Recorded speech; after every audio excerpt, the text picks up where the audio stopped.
Greetings, conservatives. This is your humble host, John Moraga, and we are back with more ConservaCast. We look forward to keeping you informed with the latest and most relevant commentary of conservative issues. So without further ado, here are a few topics I'd like to discuss. Well, this is ConservaCast, episode 25. For those of you who have been following us, you know that this is a new format. We are going to be doing ConservaCast with video from now on. So hope you enjoy that. Up to this point, we've basically been doing only audio. I think we've done maybe a couple images here or there, but for the most part, we've done only audio. So I want to kick this off with a few things. Mainly, I want to invite you guys to, once again, check out our videos on biblical precedent. For those of you who are new to ConservaCast, we believe that conservatism rests on three main pillars: biblical precedent, natural law, and federalism. Now, I plan to go more in depth in those on some of these ConservaCasts, but we've kind of laid out a baseline for what those pillars are, starting off with biblical precedent. We've done 3 videos on those: foundations, covenants, and influence. So go ahead and check out those videos in our YouTube channel. But I do want to just reinforce that a lot of what we do at Conservatives Corner is to try and educate. Not as much in a classroom setting or college level type of academia, but we do want to provide some level of a baseline, a foundation for what we believe conservatism is. Now, with that being said, I do want to invest this ConservaCast, I think it's kind of special, number 25, to give my thoughts finally on President Trump. But before I do want to again reinforce that we want to lay a baseline of conservatism. The reason is there are so many different opinions, and I've talked about this in previous ConservaCasts and even written articles about it, specifically one about Ted Cruz. It's unfortunate that a lot of times we can disagree and divide. As conservatives, as people who believe in morality and values and ethics, we have obviously differences of opinion. And what we want to try and do at Conservatives Corner is lay some commonality among each other. Unfortunately, there will still be those who will criticize what we do, part ways, and troll some of our social media, our website, and that just comes with the territory of kind of being in the public eye.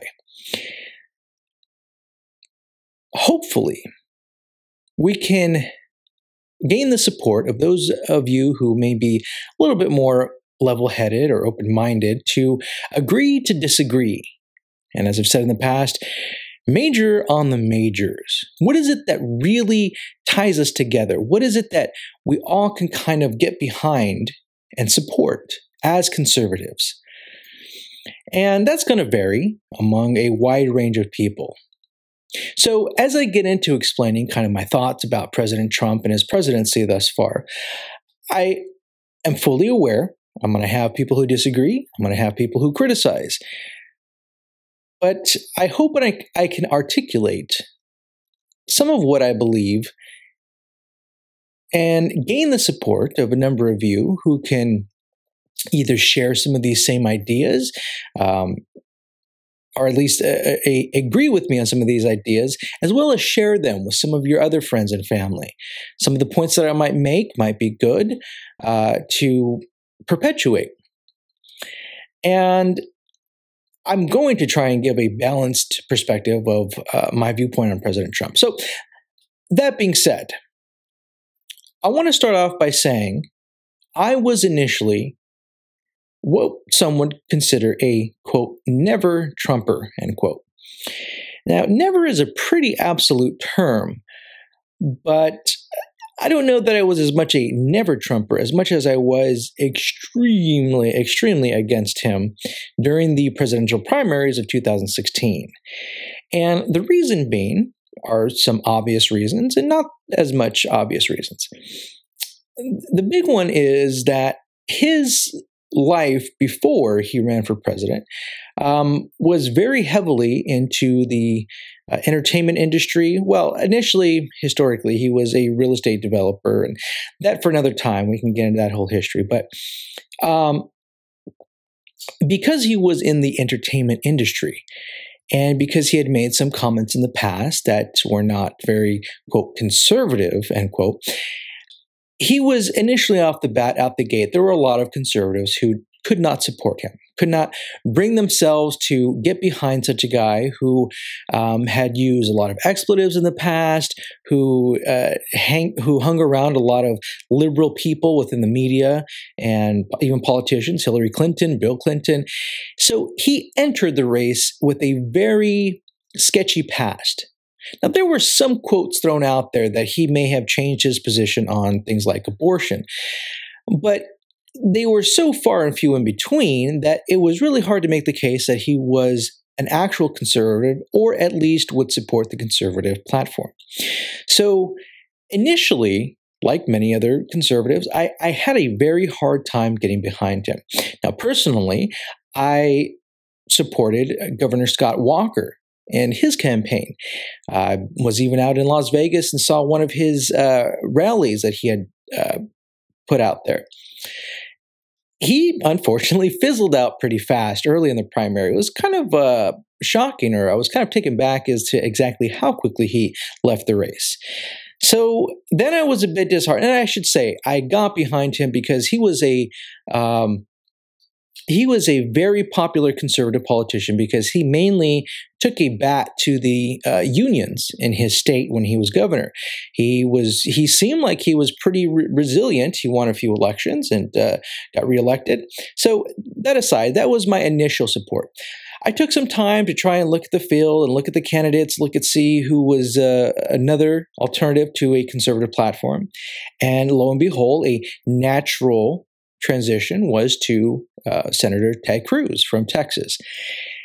Now, that was, as many of you know who follow that primary, a very contentious race between Trump and Cruz.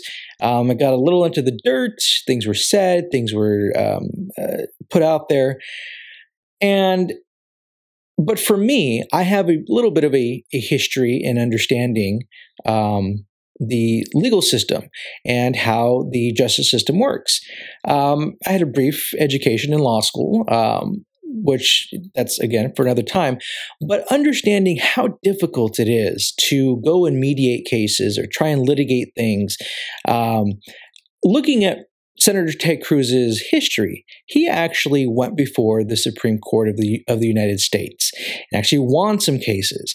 That was quite impressive on a very conservative jurisprudence.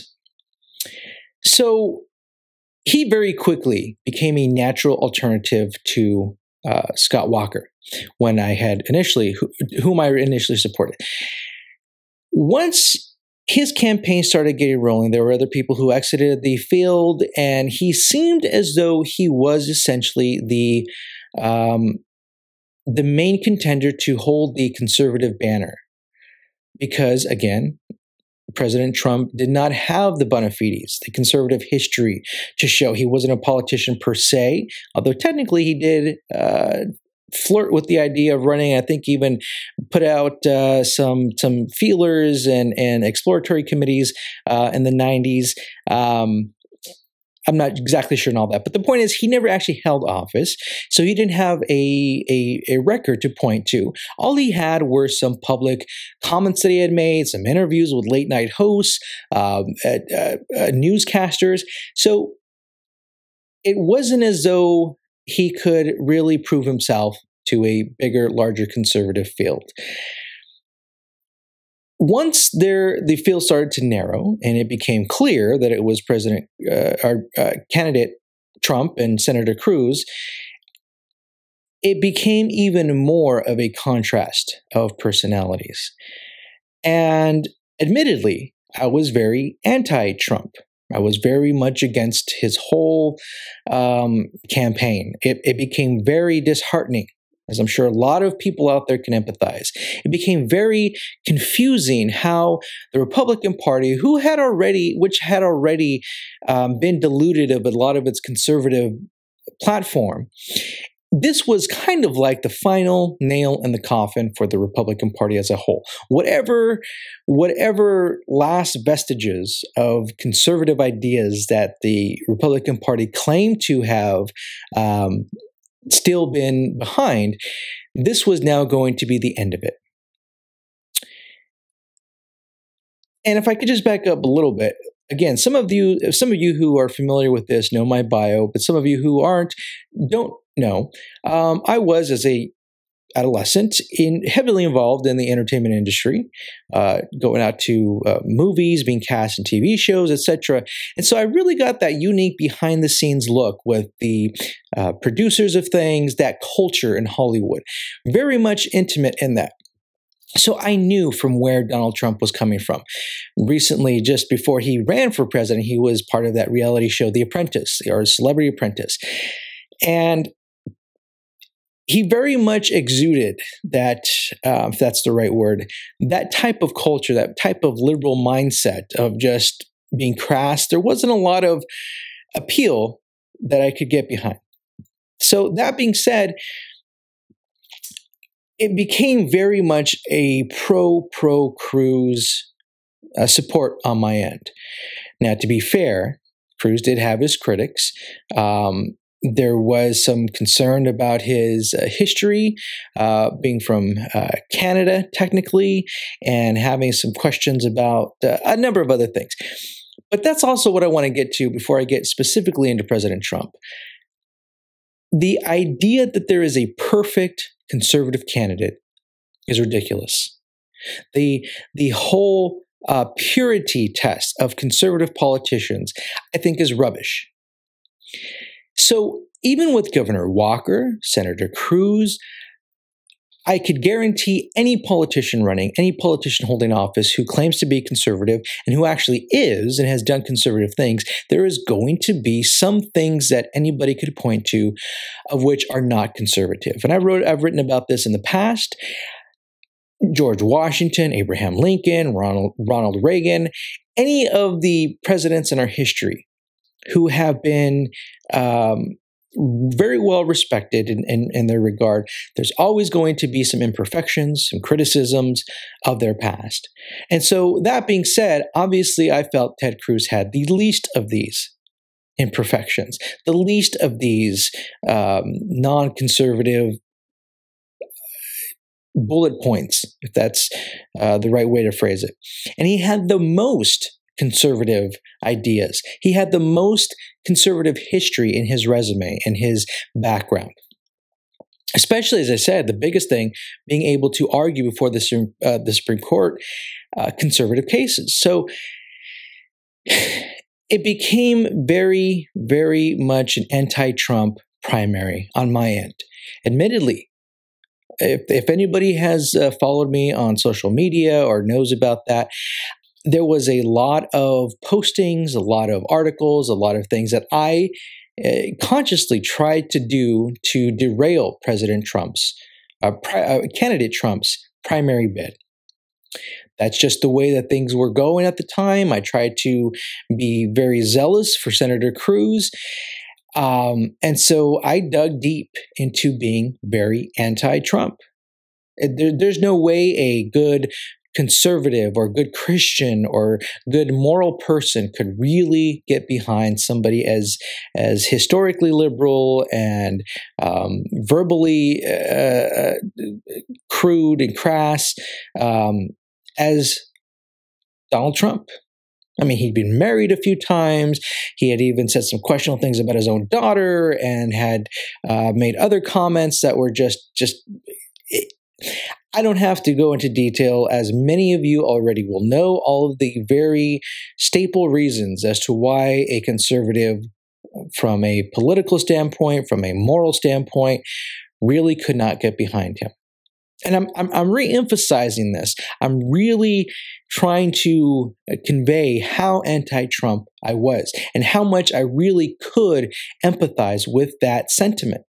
how much it was mind-blowing and shocking that he would now be the standard bearer of the Republican Party and supposedly claim to support conservative ideas. Now, there are still some things, especially from that I'll get into in a little bit specifically. Some of the questionable evangelical leaders that have supported his campaign during that time, mainly Paula White, Jerry Falwell Jr. From Liberty, and a few others. I'm not getting into that just yet. But to me, it really did seem like a very, how should I say, I don't want to use the term that was used, the quote-unquote Trump train. It became very much a trendy thing to get behind him among some celebrity evangelicals. Now, there was still a lot of reservation among the brick-and-mortar church pastors, evangelicals who couldn't really get behind a lot of the immorality of Trump's past, some of the questionable comments that were made. But he did gain the support of some evangelicals that were out there enough to try and convince others to get behind him as well. So as the primary started to roll on, the Republican convention was basically the breaking point. There were some thoughts and some propositions that maybe there'd be a brokered convention, i.e., a possibility to derail the coronation almost of candidate Trump at the time, and that perhaps maybe Ted Cruz could pull something out and get enough support. And very famously, or infamously, however you look at it, Ted Cruz made a speech to the effect that we should, as he stated, quote, vote our conscience, end quote. Now that just boiled Trump's blood, and he even came out to make a public appearance to basically reverse whatever sentiment Senator Cruz appeared to have made. Now, in retrospect, this is very interesting. Just a quick point here. Senator Cruz has even said, and if you look back at the actual speech, you will see that Senator Cruz wasn't really trying to contest as much as he was actually giving his support for President Trump for those of us who would still be very trepidatious to vote for candidate Trump. Because if we voted our conscience, there's no way we could vote for Hillary Clinton. There's just absolutely no way. And I hate to bring up that phrase, the lesser of two evils. But that's what he was trying to get at, is that as much as we might revile Trump, it's just unquestionable that we could even consider voting for Hillary Clinton. So we were kind of lost in that whole, you have a couple of options. One, you vote for a third party. Two, you don't vote. Or three, you vote for President Trump.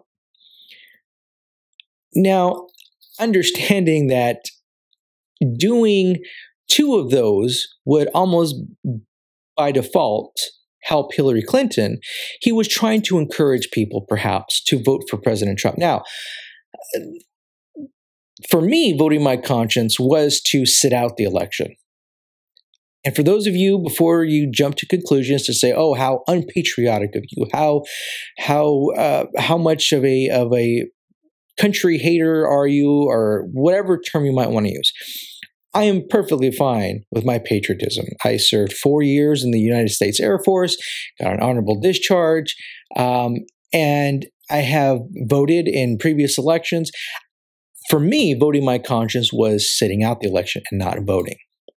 Because I, at the time, at least, I really could not wrap my head around voting for President Trump. It wasn't even a question that I would not vote for Hillary Clinton, but I could not wrap my head around voting for President Trump. And I say all this for those of you who are still never Trumpers and who feel you're conservative and just can't get behind them.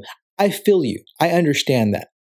Some things I'm about to say you may disagree, but trust me, I set out the election.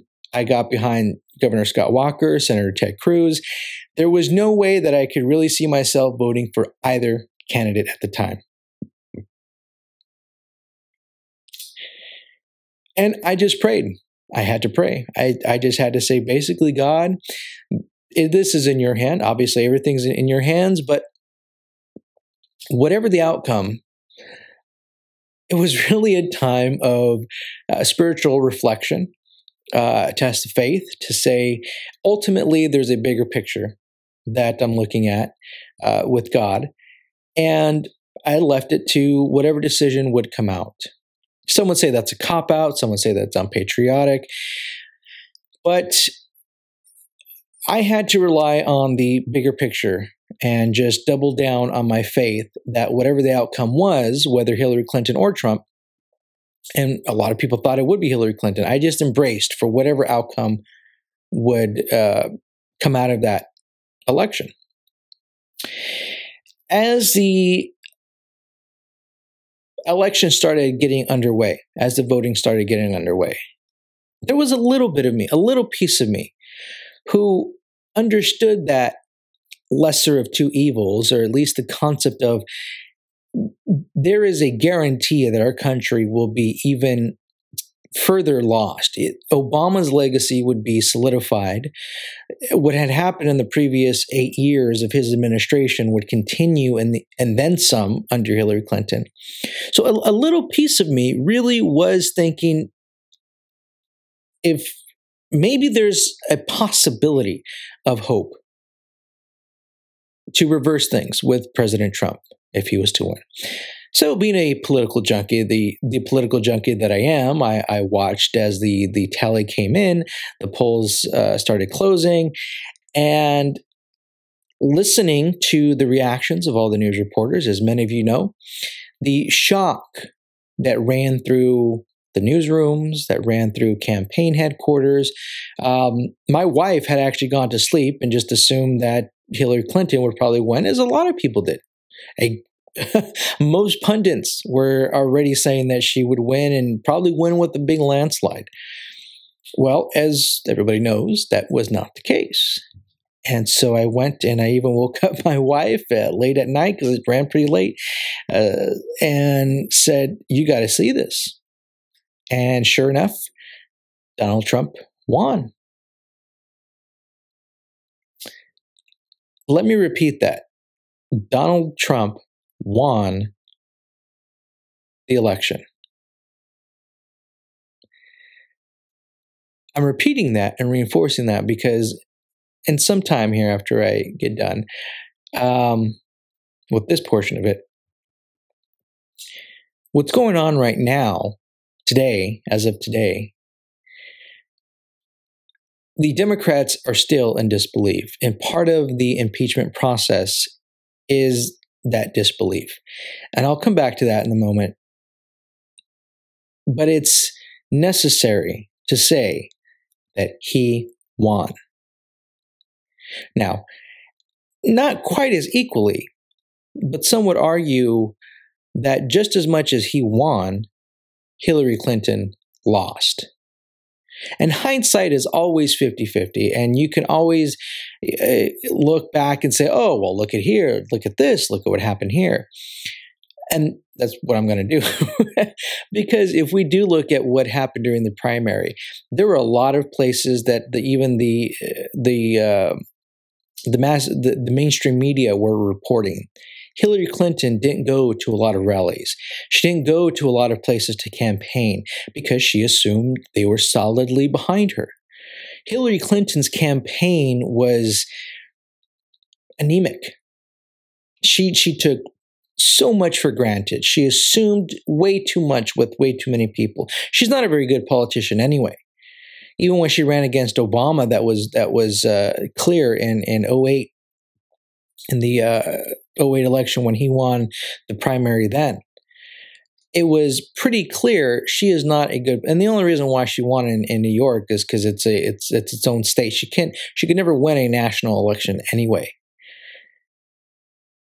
And so when you look at how much she assumed and took for granted, it makes sense. It makes a lot of sense that she lost, he won. The combination of her apathy and Trump's desire to really get out there and campaign and pay people and have surrogates going out there to campaign for him, it makes sense as to what happened. Now, at the time, obviously, all of the pundits were saying that it's a foregone conclusion that Hillary would have won. She didn't. He did. Once that hit, once that reality set in, well, I should say, it took some time for that reality to set in. And for some, it still hasn't, and that's kind of what I was saying. What happened immediately after was 2 years of the Democrats in denial, in mourning, and just shock. And they spent 2 years on investigations trying to claim that the election was essentially rigged, that there was collusion between President Trump and the Russians to make that happen, because they couldn't wrap their heads around how much of a disaster Hillary Clinton's campaign was. Because they had to make excuses. They had to say, oh no, there's no way this guy could have won this. It's because he rigged it. He colluded with another foreign entity.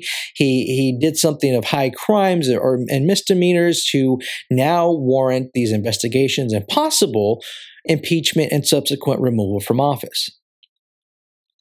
That took about 2 years to happen. Now, within those 2 years, I want to point out a few things. Slowly but surely, my opinion of President Trump started to change. I'm just going to lay out a few things here. I don't want to go so far on, and maybe I'll pick this up at another time. But the one big thing, he was still making a lot of promises. He was still saying that he was going to do a number of things. But within those 2 years, he actually followed through with some conservative campaigning or promise making and following through with it and actually holding to it. The first big one for me, at least personally, was his commitment to actually move the United States Embassy in Israel from Tel Aviv to Jerusalem. To me, that was a big, big, big turning point, because he very easily could have done what previous presidents have done and merely said that they would and try to find a time and a convenient situation to where they could. Now, initially, for those of you who had followed that, what he did was he said he was going to do it, and he put a plaque somewhere. But he still physically did not move the embassy. And he initially said it was going to take, well, I should take that back. I believe at the time, in his administration, I believe it was Rex Tillerson, said that it might take a year and a half, 2 years. And it seemed very much like an empty promise that was being made again. Oh yeah, well, we'll do it, but it's going to take some time. Within that time, there could have been things that may have happened. There could have been a change of plans. And so the idea that it would take that long was a mixed bag of appreciation. It took a bold step to say, Jerusalem is the capital of Israel. We're going to move our embassy there. But it's another thing to actually do it, to actually have a physical building there. So, within very quickly, he must have gotten an earful from a lot of people, such as who believe as I do or who thought the same way, and said, no, you need to expedite this process and make it happen now. And so he did. In quick order, he found some type of building that was either already previously there or that could be quickly constructed or added to, and officially make a physical location the actual U.S. Embassy in Jerusalem. That was just the one first big thing for me, at least. And the reason is, for those of you, again, I draw back to the pillars of conservatism that we're starting to make videos on, biblical precedent. If you watch those videos, you'll see some of the rationale as to why biblical precedent is one of the pillars of conservatism for Conservatives Corner. Recognizing the Judeo-Christian history of our country, of our values, of our Constitution, there is a very special place for Israel and the formation of that country in our values, in our value system. The history of legal precedent and civil society that is found within the scriptures is paramount. And so, by doing something as bold as that, it at least halted my anti-Trump sentiment. I still wasn't very much in support of him, but it at least got me thinking. He's actually doing at least this one big thing. He's at least doing what he promised to do. He's at least following through with something that even other previous presidents hadn't, whether it was George W. Bush or his father or other presidents who were Republican who claimed that they would eventually move the embassy over or had some type of understanding that that essentially would happen at some point. And it never did. He actually did it. So it got me thinking, at the very least, even if he himself may not be a conservative or have conservative principles or ideas, he's being heavily influenced and accommodating a conservative base that he had to objectively recognize got him into the office in the first place. Now, because I was still skeptical, I thought, okay, well, maybe this is a one-off. Maybe this is just just by chance. And he just did this to give some type of little support to those. Oh, here you go. Here's something. Now be quiet. Now I can move on and do other things that I want to do that may be liberal or not very conservative. So I thought, okay, at the very least, let me give him a chance. Let me just see what else might come out of this. It's a good start. I'll quickly move through some of these things here. The next big thing that I saw that he was doing was pushing back against the Iranian deal that President Obama had done, the nuclear deal with Iran. He basically squashed that almost immediately. Well, not immediately, but pretty quickly. He just he canceled basically that whole agreement. Rightfully so. Rightfully so. A lot of conservatives had wanted that to happen because it was a horrible deal. It was giving far too much concession to Iran and their legitimacy.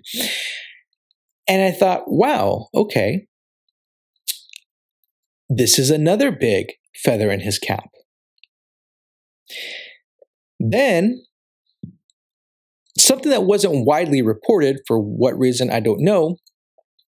I do, because it's a lot more complicated than just this one thing. But one of the things that conservatives were very, very much against, for those of you who are conservative and who have been political junkies for a while and know, one of the big things that came out of 2010, the midterm elections during Obama's administration, was the Tea Party to rally against Obamacare. You have to recognize, if you are honest and true with your conservatism and the political history of things, there was a huge push at one point to repeal Obamacare. Primarily, was the individual mandate. Now, there were other elements of Obamacare that people wanted to redo and get rid of it, repeal, replace, just completely destroy it. But the main crux of it, the main contention that conservatives had, was the individual mandate. because it was unconstitutional. It required people to be taxed for something and give into something that was essentially a redistribution of wealth, socialism. Every individual would have to pay into this. It wasn't an option. Now, taxes are one thing. Taxes are, and that's, I don't want to get too far into the weeds of the history of Obamacare itself, because that's actually how they got it passed with John Roberts, the Chief Justice, through the SCOTUS, and arguing that it essentially was a tax, even though it wasn't a tax, and all that nuance. But that actually in and of itself made conservatives irate. They were just infuriated. How can you just place a mandate on the individual? Every person has to contribute to this. Now, if we're honest about it, that was a major platform that a lot of conservatives were concerned about. And Trump repealed that. It didn't get a lot of attention. Again, it's understandable in some ways why it didn't, because it didn't actually follow through with other things of Obamacare.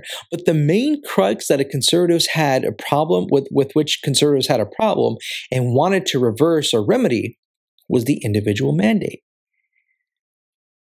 And it was actually at that point that I started to change and have a bit more sympathy, empathy, whatever is would be the correct phrase for the situation. Because I started to see that Trump wasn't getting some of the credit that he deserved. This didn't get a lot of press. Again, as I said, I kind of understand that maybe because a lot of other aspects of Obamacare were still in place. But this was so big, I didn't understand why this wasn't getting even more attention, why conservative outlets themselves weren't really focusing on this or really harnessing this push, this repeal of it. I mean, there were some, obviously, because it has been reported. I know about it. Other people know about it. But it wasn't nearly the big news story that I think it really should have gotten. Repealing the individual mandate was huge. And when it didn't get nearly as much attention, I started to think maybe it really is a concerted effort to quiet what good things he could be doing. So again, here we are now. The embassy move from Tel Aviv to Jerusalem, the U.S. embassy, the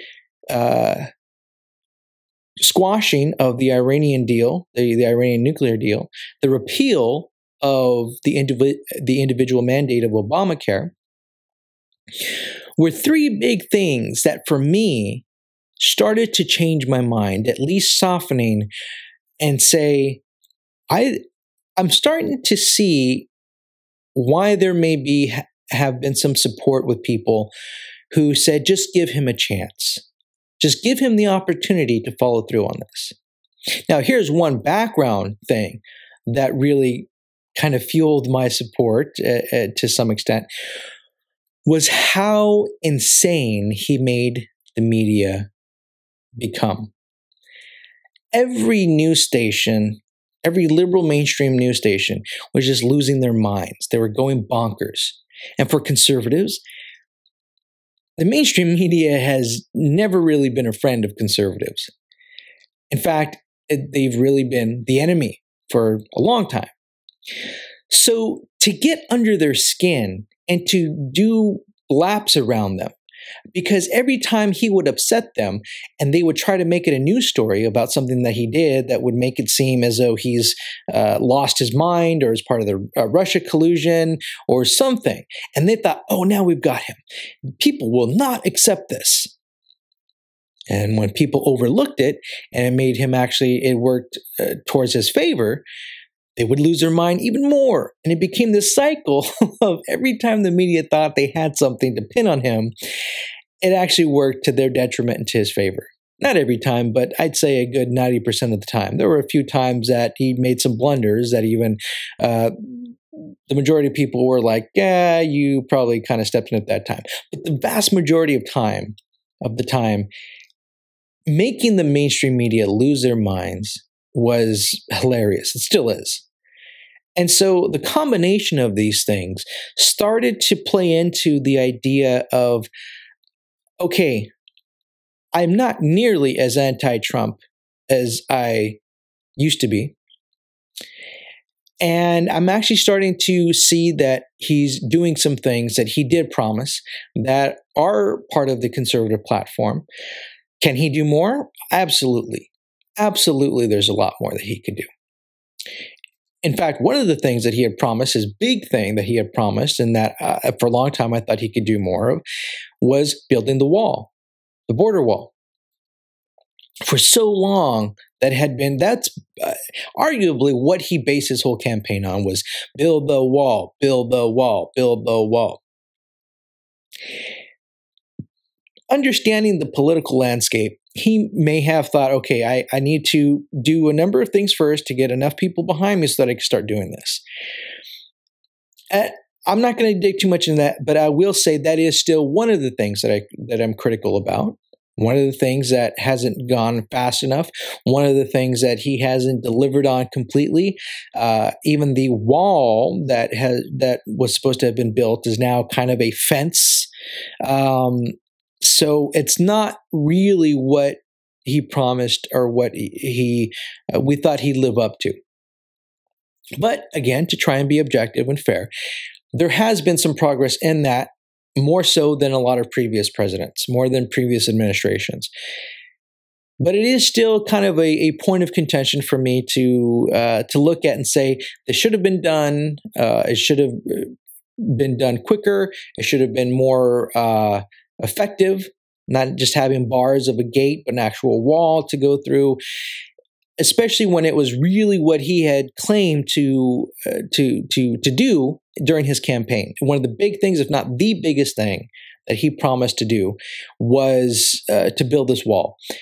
So it's still a bit of a contentious thing for me.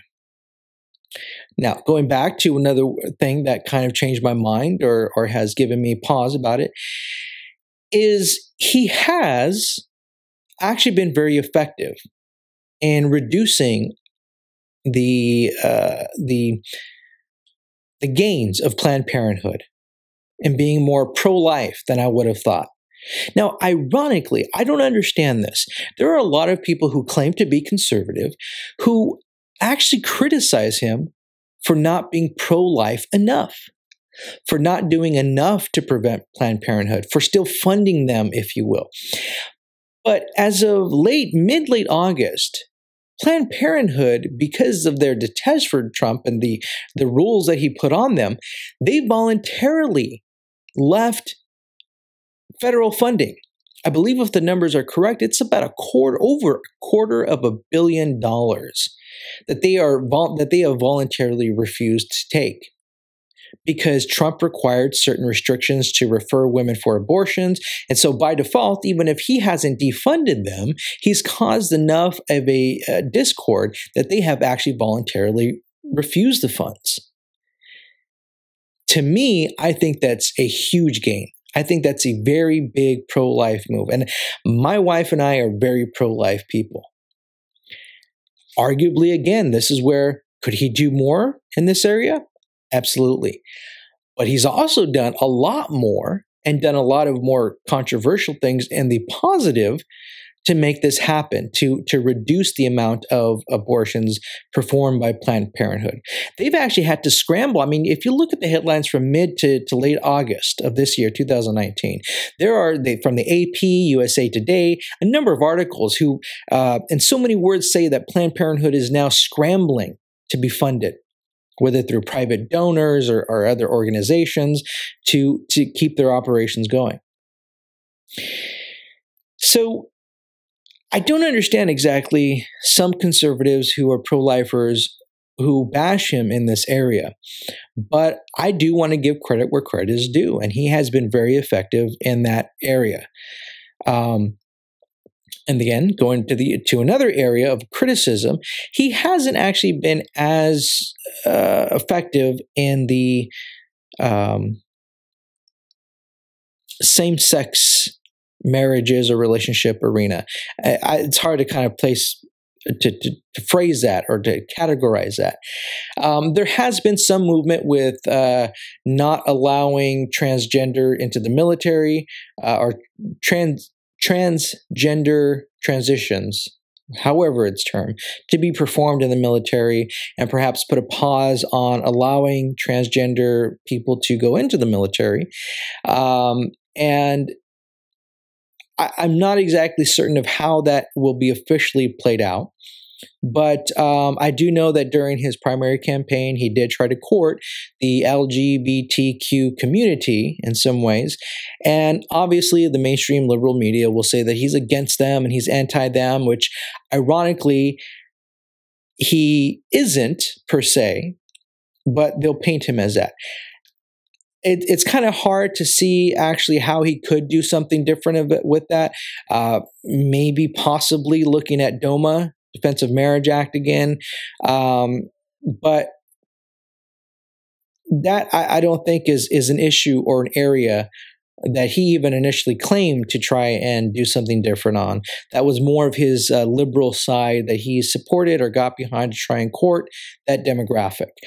And so from a conservative or a moral perspective, that is a weakness or a deficiency, if you will, in his presidency.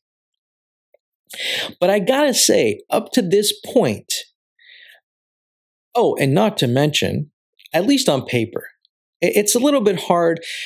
Economics is very hard.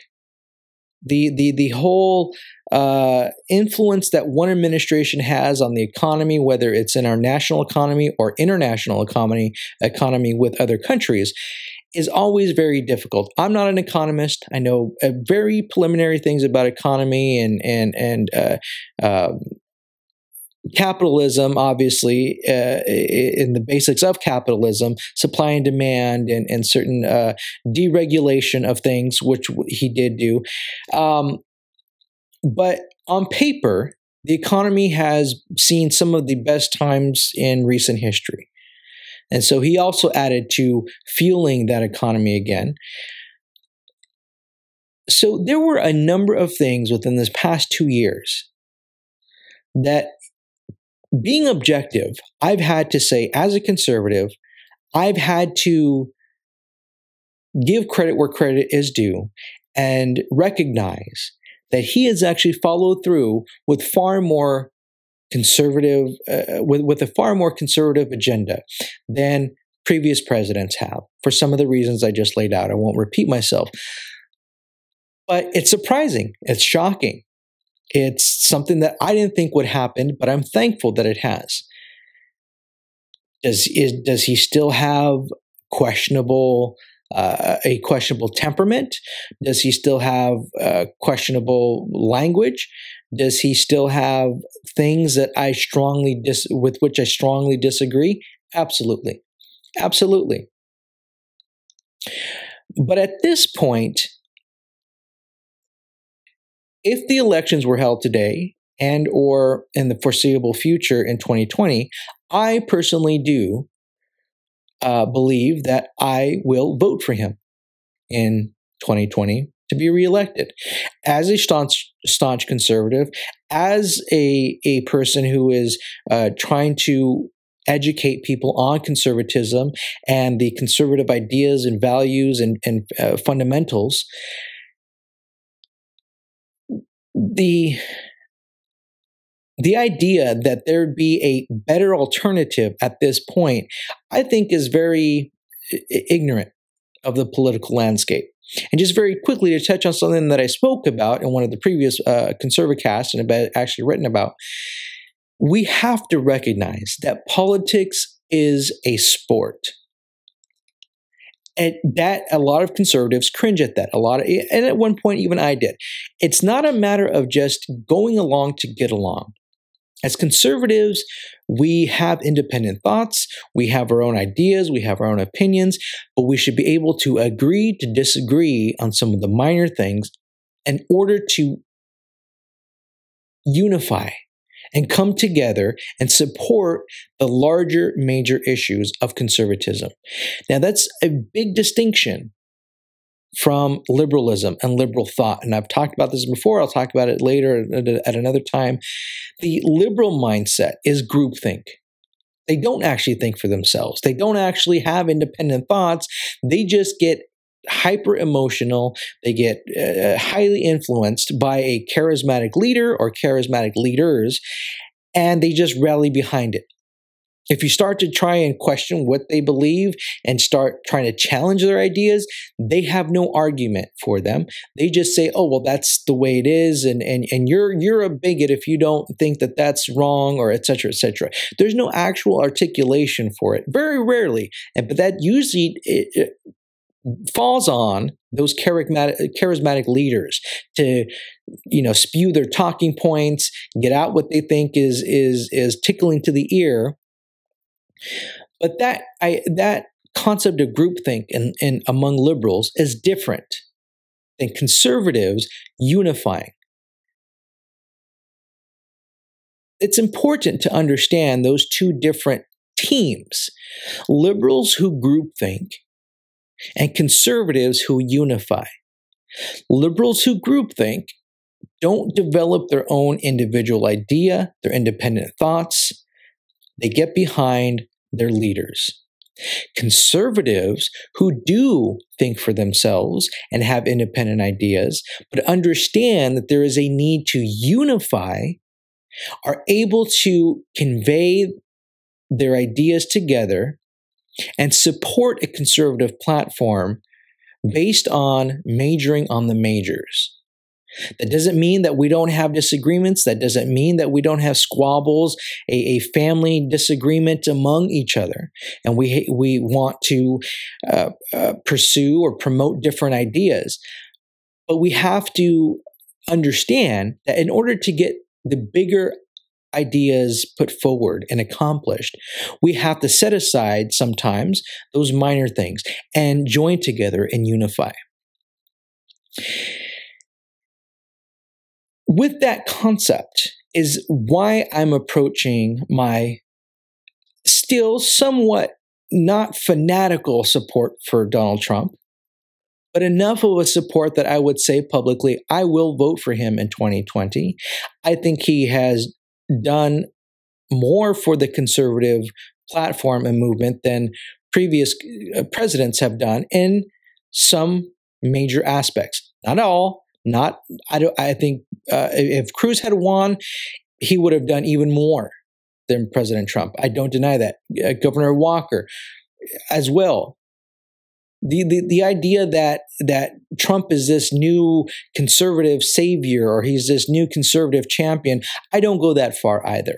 I'm pretty balanced in what I'm assessing here. I don't think he's the new best conservative champion out there. But he has done more than enough to progress the conservative platform and our ideas and values than even some previous presidents who were Republican and claimed to be conservative.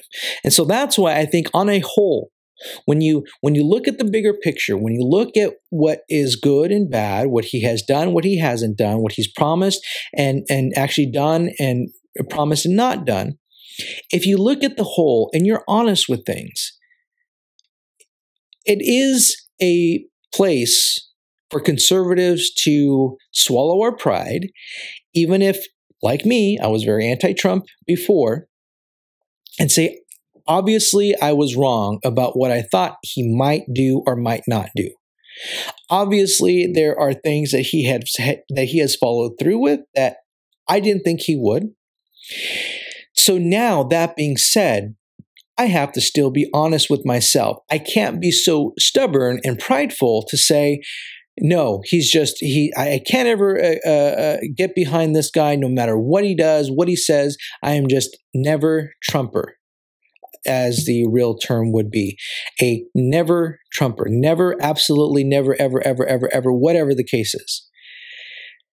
So I hope I've laid out the good and the bad, and I know what's going to happen. It's understandable. I've seen it on social media already. Oh, well, now you've just bought into it. Now you've drank the Kool-Aid. Now you've just been sold. Now you've sold out your conservatism bona fides. No, you're no longer a conservative. You've lost all credibility. How dare you even promote Conservatives' Corner or some type of conservative beacon of things? You're done with. Or I'm done with you, where some of you who may be listening. And others of you, who maybe not as many, would say, oh, you're not even looking at this about President Trump. You're still critical about him in these areas. You're not going to fully go out there and campaign for him. You're not going to do enough to help him. You're not doing enough. He is now the conservative standard bearer. He's now the conservative champion of things. And you're not acknowledging that. You haven't given him enough credit. You've only given him a little bit of credit. The reason is, I believe I'm objective. I believe Conservatives' Corner is objective in trying to lay down the foundations of actual conservatism and not necessarily look at President Trump himself, not necessarily look at any politician per se.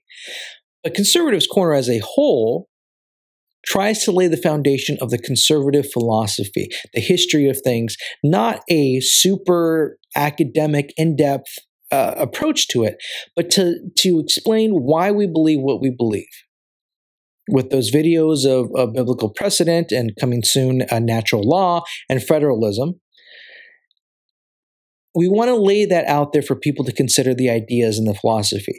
I just wanted to take a few moments out to give my personal opinion of where I stand with President Trump, so that when I do discuss other things, you guys will know where I stand, you guys will know what I believe, and how I've come to the conclusions that I have, at least up to this point. That being said, I want to briefly, just to end this and a few other topics, I've discussed this already, but this is an ongoing issue. The election's actually out in Israel. I won't take too much time on this. The nuances of how all that breaks down is very complicated, and I'll probably spend more time again on that in a video ConservaCast. I've done that with the audio ConservaCast. But Benjamin Netanyahu is still technically the current prime minister of Israel. And it looks like, as time is going on, they may go to a third election. There was another election, I believe, in April of this year, 2019. There was another one on September 17th of 2019. And it looks like they may go to a third election.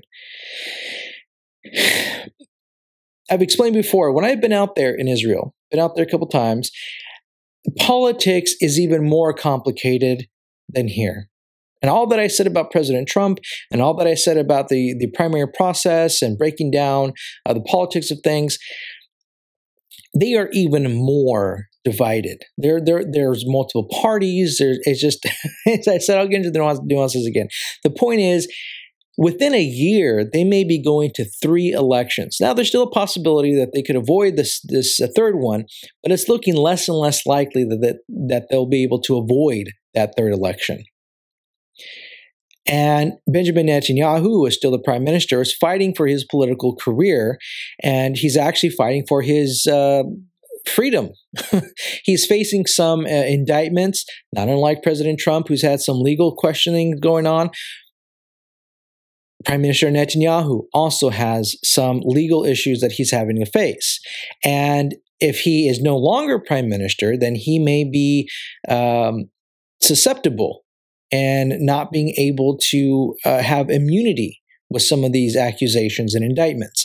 So it's a very interesting time over there, not to mention in the backdrop, you're having Iran and organizations like Hezbollah threatening them. There's a lot of things going on both with their domestic politics and international national security.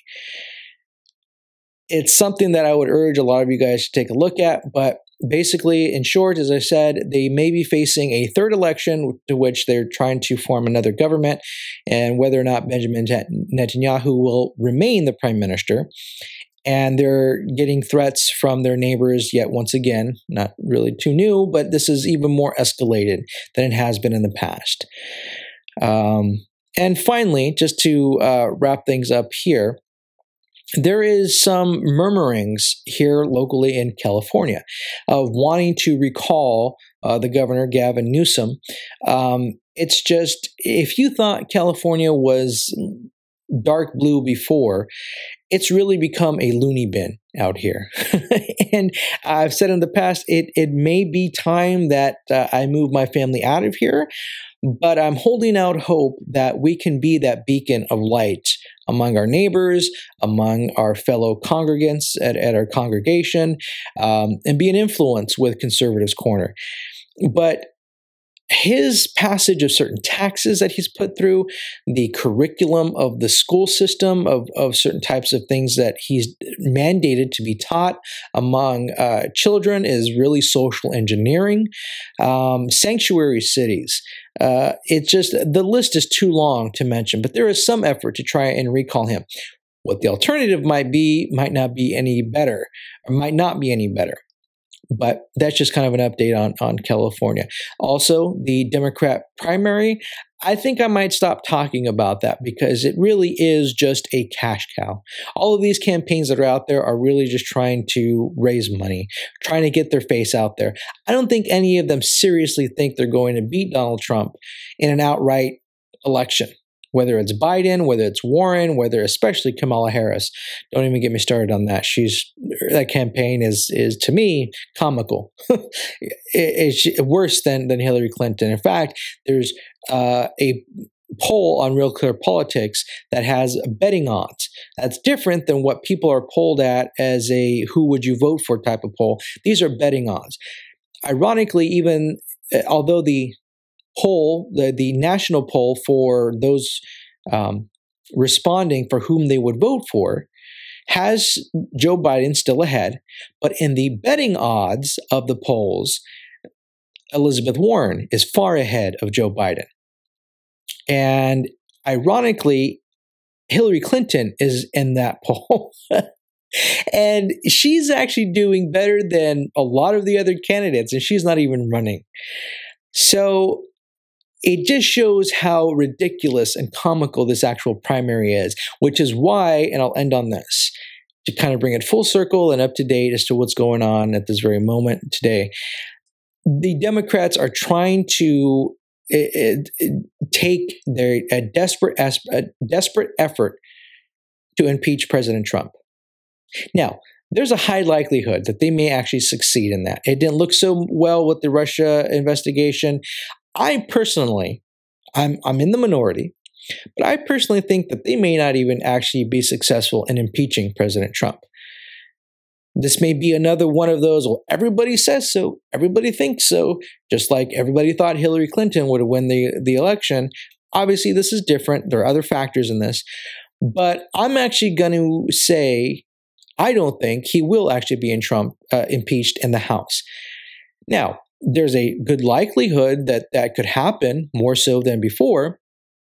But as some of you who follow politics and know the system, basically, even if he is impeached, that term impeachment doesn't necessarily mean that he'll be removed from office.